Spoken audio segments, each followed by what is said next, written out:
वसंत पंचमी निमित्त पंढरपुरात श्री विठ्ठल रुक्मिणीचा भव्य विवाह सोहळा आज संपन्न झाला।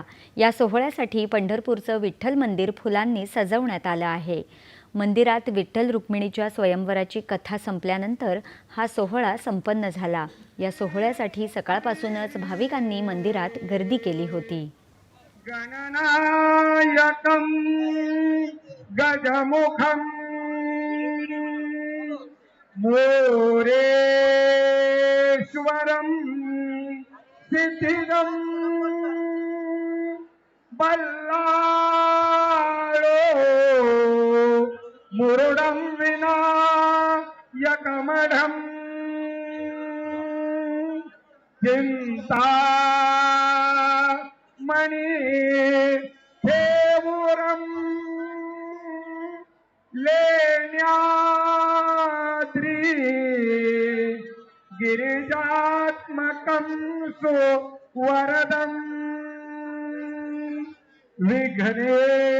विघ्नेश्वरं ओझरं ग्रामो रांजन संस्थितो गणपती कुर्यात् सदा मंगलं सुमुहूर्त सावधान।